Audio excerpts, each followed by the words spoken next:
Welcome back to the big weekend show. Now, things are going so poorly in the Biden administration that members of the president's own party are encouraging big-name Democrats to run against the commander-in-chief.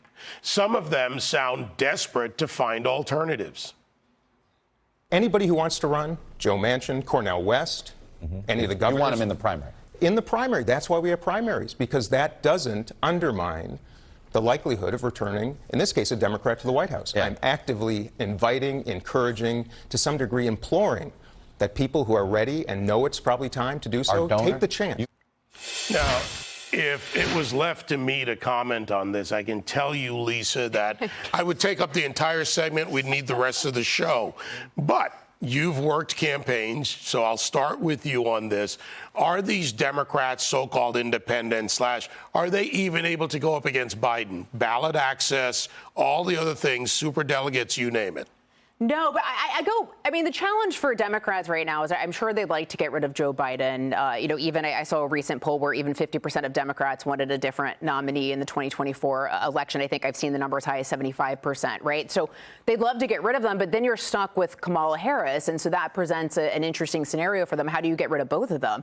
I mean, Kamala Harris is the least popular vice president in American history, even less popular than Dick Cheney after he shot someone. So that's saying something. So that's the challenge for them. But, they certainly don't want to encourage any sort of third party run, because you can go back to 2016. Jill Stein cost the Democrats the election. I mean, if her voters had voted for Clinton in Pennsylvania, Wisconsin, Michigan, Hillary Clinton would have been the president. So, so they certainly don't want that to happen. But, look, it's going to be hard to, I'm sure they'd love to get rid of him, but, we'll see. All right. So, Joe. Yeah. It's not popular. Independents, are they really there?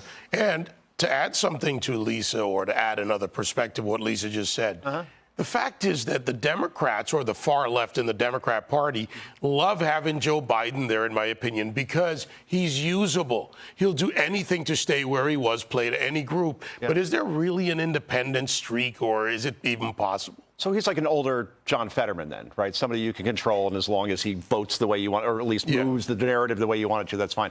I say, why run if you're on the Democratic side? It's a fool's errand, because the DNC has already declared that Joe Biden will not debate under any circumstances. Robert F. Kennedy Jr. was at 20% and still is around that number when they declared that. You're not going anywhere near him, so why bother? Joe Manchin is a non-starter. Republicans don't trust him. We were talking about this during the commercial break, but it's in my notes, so trust me, I was thinking the same way. Joe Manchin's a non-starter because Republicans don't trust him over the Inflation Reduction Act. He folded on that. Turns out he was hoodwinked. And Democrats obviously don't trust him because he went against federalizing voting rights. And remember, Build Back Better, which was the Inflation Reduction Act on steroids? They don't like that. I'm going to be the party pooper right now, all right? Okay. Because Joe Biden can run and Joe Biden can win. And I look at this New York Times focus group, okay? And it was done by Kristen Solis Anderson, which I think is quite good at what she does. And they took 12 Biden voters, and they asked all 12 of them, this is in 2020 Biden voters, do you think Joe Biden's a strong leader? All 12 answer no. Do you think he's disappointing as a president? All 12 answer yes. Do you think he should run in 2024? All 12 answer no. Who are you voting for in 2024? All 12 answer Joe Biden. So then, Kristen asked, well, why? You just said he's not strong, you're disappointed, you don't want him to run. Because the alternative scares us.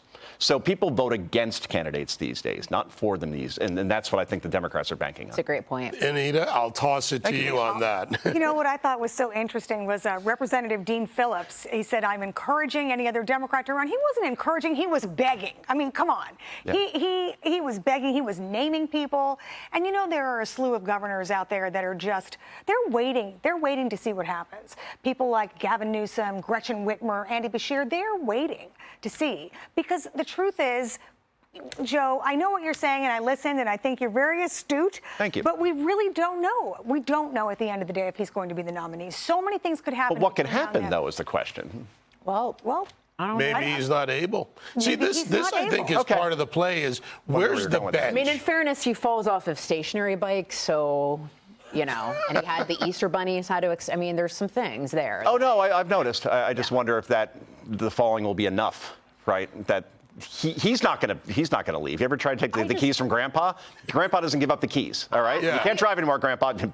No way. I worry, they're trying to beat up Trump so much that he has to spend all this money on legal fees. Is he going to have the money to spend on winning the presidency or the time and the energy to, So, I mean, it's totally unfair what they're trying to do. I mean, we know what they're trying to do, right? But Democrats stick together. And unless somebody gets to that's go, true. Gavin Newsom's not going to go rogue and jump in. No. He's going to need approval by whoever the party heads are. I'm just saying he's waiting. Okay. Among But with others. I want I think I to hit dislike Gavin what even you more than said. Biden. Okay. Joe, what you said about the focus group. Let me go back to you on this, Anita. Yeah. The focus group is interesting because they all say all the bad things, but they'll go with that. So to the point of Democrats in waiting, who's their real bench? What if Joe Biden folds and they're scared of Kamala Harris?